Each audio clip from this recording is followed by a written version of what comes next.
这次的俄乌冲突可以说是21世纪以来离第3次世界大战最近的一次。很多人每天都在关心乌克兰有哪些城市沦陷了，今天又是谁制裁了俄罗斯。火力军想告诉大家，相比于这些明面上的枪林弹雨，其实诸位在打开手机的那一刻，就已经参与了一场发生在互联网空间的网络世界大战。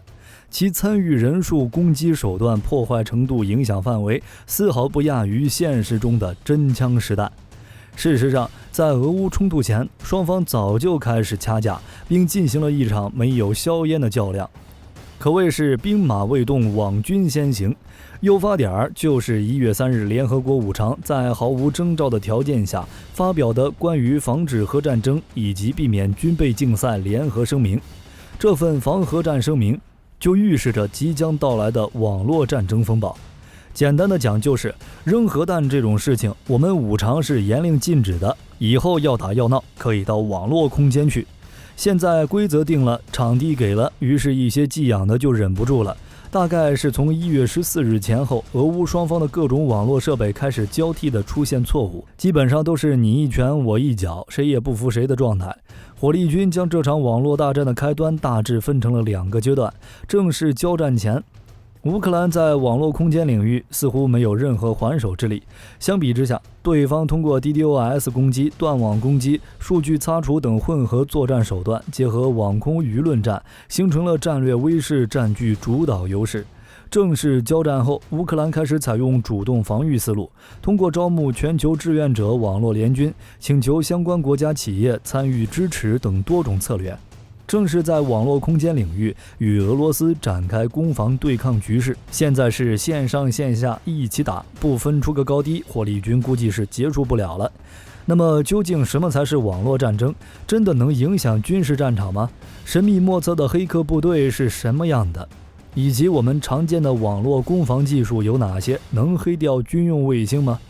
每当我们听到黑客这个名词，是不是都觉得很神秘，脑海中不由自主地出现身穿黑色连衣帽的形象？黑客 Hacker 听起来很酷，但火力军更愿意叫他们电脑入侵者。他们利用通信软件和联网的计算机非法进入他人系统，截获或篡改计算机数据，这已经严重危害了信息安全。火力军查了查，基本上从上世纪50年代末，黑客就已经发展到了第4代。随着近代的网络战、信息战等新概念的出现，网络战争在军事领域的份额是越来越重，黑客就逐渐成为了一支特殊的力量。基本上各个国家机关都会秘密培训一支黑客部队，来应对现在以及未来的网络战争。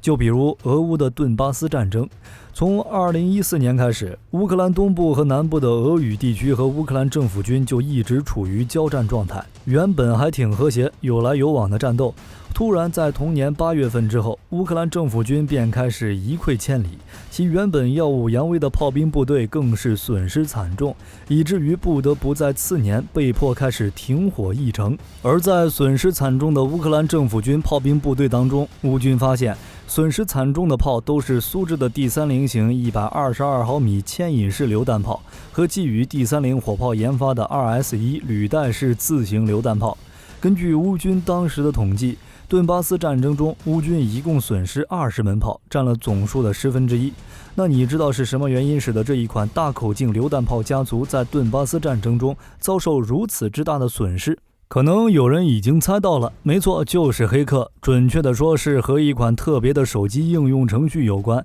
这场离奇的故事离不开2个人， Shestik 和梦幻熊。Shestik 大神是乌克兰陆军的一名炮兵军官，在服役时开发了一款运行于安卓系统的应用软件，而这款软件的功能便是为了这些老式的苏制榴弹炮提供一个简易的火控计算机，大概就是依靠手机上安装的定位和传感器，再输入所需要的炮兵诸元。Security 大神开发的定位 D30 安卓软件就能够轻易地给出原本需要漫长计算过程的火炮操作数据。之前的炮兵打炮都是根据经验拿张纸趴那儿算一会儿才能瞄准，起码要好几分钟。但有了这个软件，只需输入参数就能生成最后的计算结果。因此，不少乌克兰政府军炮兵军官都默许士兵们使用定位 D30。更有鼓励和推广的，毕竟效率提高了一大截。当然，乌军之所以放心使用，是因为只有 Shustic 在其博客上发布认证的用户才能够激活这款软件。发布这款软件的渠道也只能是来自 Shustic 的社交网站。说实话，火力军觉得那会儿的乌军有点太大意了。这事儿被俄罗斯黑客组织的梦幻熊发现后，便组织人手攻击了 Shustic 的电子邮箱，篡改了定位 D30 的公开发布版本，植入了后门程序，使其反制精确打击的能力为零。要知道，乌军当时有超过9000名炮兵都在使用定位 D30 软件。梦幻熊的后门程序对乌军来说是相当致命的，因为它带有向某个网络地址发送该设备位置数据的功能。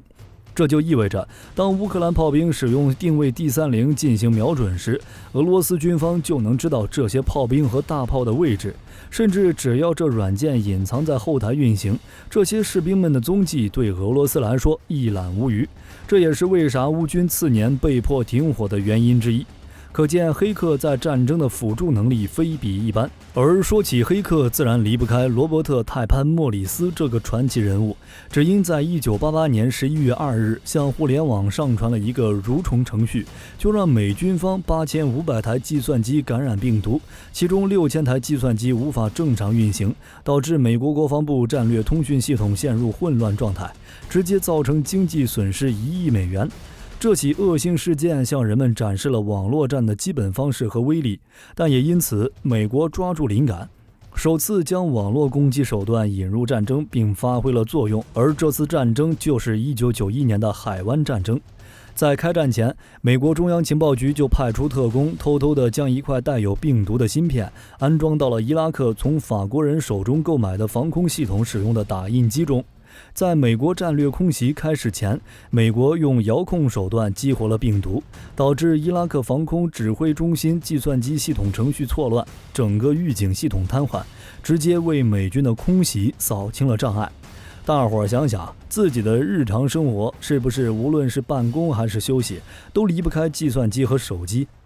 说不准在未来的战争中，诸位手中的手机就能决定一场战争的胜负。当夺取控制权的不再炮弹，而是计算机网络里流动的比特和字节时，网络战场就会成为国家间博弈的新舞台，或者说现在已经成为了舞台，只是我们平时没有关注到而已。因此，火力军始终相信，世界各大国都有一支属于自己的黑客部队，就像美国总统布什当年颁布的第16号国家安全总统令，就组建了世界上第一支网络黑客部队——网络战联合功能司令部。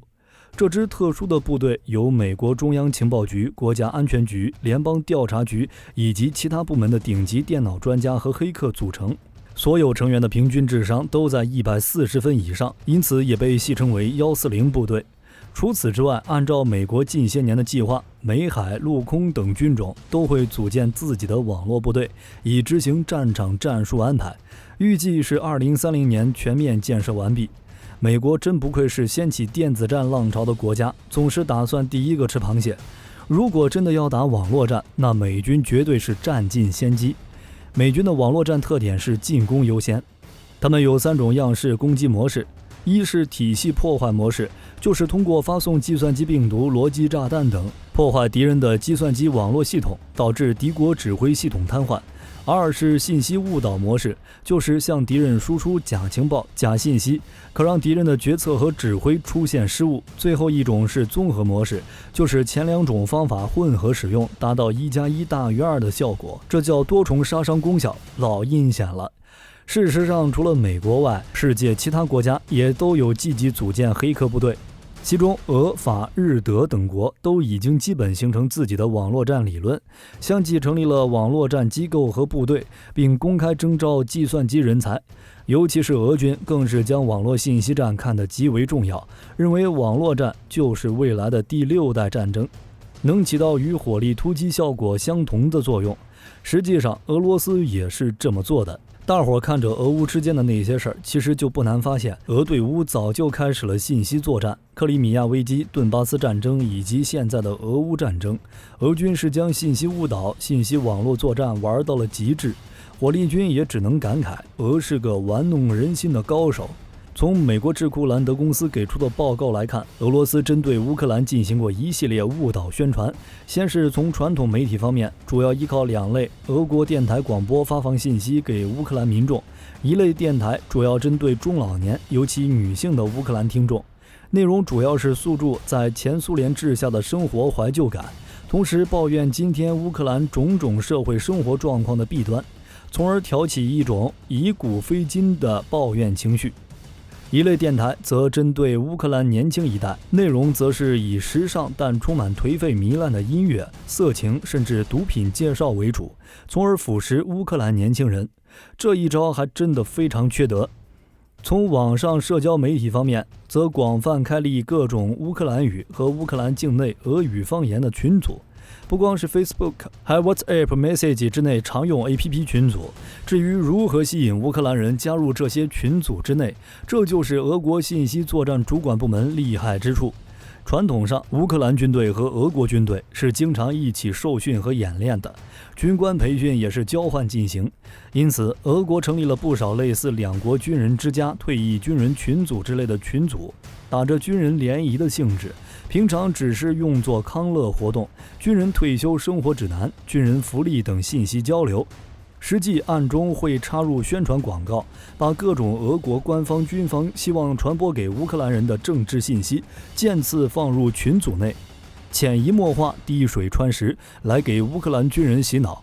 另外还会成立一堆军人家属群组，把同样的操作从军人圈子扩大到平民圈子。说实话，俄军这样的手段实在是让火力军无力吐槽，脏透了。这消灭的是乌军的战斗精神和意志，远比消灭一个国家要厉害得多。通过上述这些例子，我们知道黑客在战争中的重要性。具体该如何操作呢？当一个黑客想要攻击一个系统时，说白了就2步：找漏洞和利用这个漏洞。信息系统存在的漏洞原因不是因为不可抗的物理定律，而是因为理论与现实存在不可逾越的鸿沟。再完备的理论在应用过程中都会出现精度问题，尤其是计算机软件系统非常复杂，发展变化更加复杂，漏洞是不可避免的。好在漏洞都是可以纠正的，尤其是被攻击的时候，我们可以更容易地发现需要留意的漏洞，而且修复起来比重建物理阵地要方便快捷许多。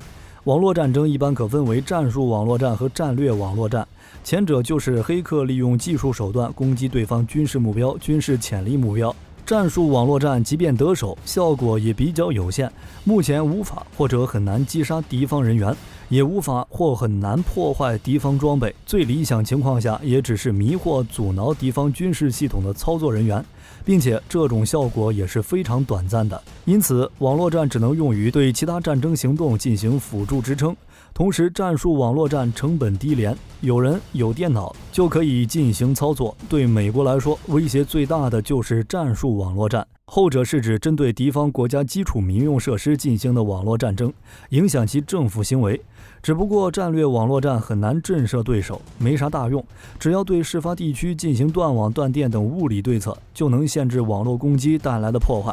但说到底，无论黑客是取得情报还是破坏系统，行动的第一步都是一样的，就是设法渗透进入计算机。看看火力军为大家找的一些黑客常用的攻击手段，有 SQL 注入 XSS 攻击、CSRF 攻击、DDoS 攻击、DNS 劫持、JSON 劫持等方法。火力军就来说说什么是 DDoS 攻击。 DDoS 全称是分布式拒绝服务攻击，属于那种最没技术含量，但攻击起来最让人头疼的攻击手段。攻击者不断地提出服务请求，让合法用户的请求无法及时处理，这是 DOS 攻击。而 DDoS 攻击是攻击者使用多台计算机或计算机集群进行 DOS 攻击。说简单点儿，就是一个人去饭店吃饭，点了9999999999999加个菜，然后这个人跑了，厨师还在忙活着，结果厨师累死了。虽然听起来很无脑，甚至有些好笑，但不得不承认他确实是很厉害。世界上第一个计算机病毒 Maris 的原理就与 DDoS 攻击类似，都是资源耗尽导致服务器死机。此后，消耗资源的攻击思维首次被一名黑客应用于邮件，导致当时多达数万份邮件停滞。2007年，在爱沙尼亚网络战争中首次大规模使用 DDoS 攻击，导致爱沙尼亚一整个国家在互联网上销声匿迹。2008年的格鲁吉亚战争 ，DDoS 攻击又导致该国网络全线瘫痪。而在2018年，一境外黑客组织发动了迄今为止世界上规模最大的 DDoS 攻击。攻击目标是 GitHub。 在攻击最高峰时，此攻击以每秒 1.3Tbps 的速率传输流量，以每秒 1.269亿的速率发送数据包。幸运的是， GitHub 的 DDoS 保护机制让 GitHub 安全人员快速防御，有效地阻止了这次大规模攻击。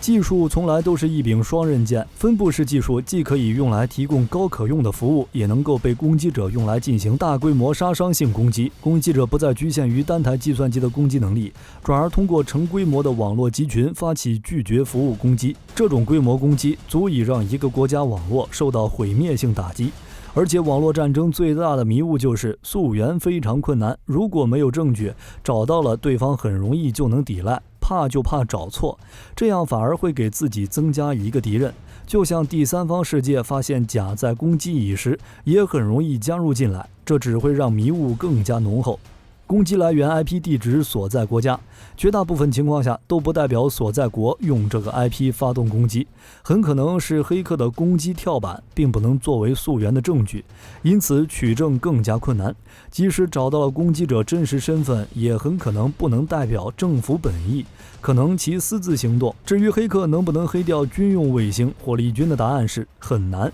黑掉卫星，历史上已经有黑客做到了。1999年，黑客通过侵入马里兰州戈达德空间飞行中心的计算机，控制了美国和德国的 ROSAT-X 射线卫星。然后，黑客命令卫星将其太阳能电池板直接对准太阳，烧毁了它的电池，结束了卫星功能。这颗废弃的卫星最终于2011年坠毁于地球。但要想黑掉军用卫星，恐怕不是很容易。虽然军事网络的防御和平民网络防御相似，但有区别。他们都使用了几乎一样的硬件和软件，因此具备几乎完全一样的漏洞。但军用系统也有独特性，真实的敌人、明确的网络威胁、相对封闭、独特的军用软件。想要黑掉卫星，你起码要懂得通信原理、解码技术，而且还要有一定的经济实力。这三步其中最关键的即时解码技术，也就是黑掉卫星的关键。在无线电视年代，有的高手不爽那些个收费频道，还真有技术可以做到绕过加密限制，就是利用接收天线自身的缺陷来加干扰，使加密信号也能和一般信号一样被解码出来。但你现在要黑的是军事卫星，民用卫星你这样搞，一般收到就是内容，但军用卫星肯定都会多一步解密。大概的信息传递顺序就是这样，现在知道了吧？可加密抗干扰本就是数字信号比起模拟信号的巨大优势。就算你在衰减冰带噪音的模拟信号点窃听到了信号，但是对于秘密信号而言，在不知道解密技术的情况下，你也只能默默抹泪。破解的技术也许是 3DES， 也或者是其他常见的高位数对称加密算法，具体是啥我们就不得而知了。而且军用网络也是有防护的，大致能分成病毒防护、网络防火墙、入侵检测、涉密数据加密、人员监督、防辐射、安全评估措施等7大类，再加上平时军队也有相关黑客入侵的演习，因此想要黑掉军用卫星恐怕不是那么容易。好了，有关黑客部队的事儿，火力军已经向您汇报完毕，肯定会存在不足的地方，欢迎您来指正。同时也欢迎您留下对黑客的看法，我们一起讨论。本期视频内容就到这里，我们下期再见。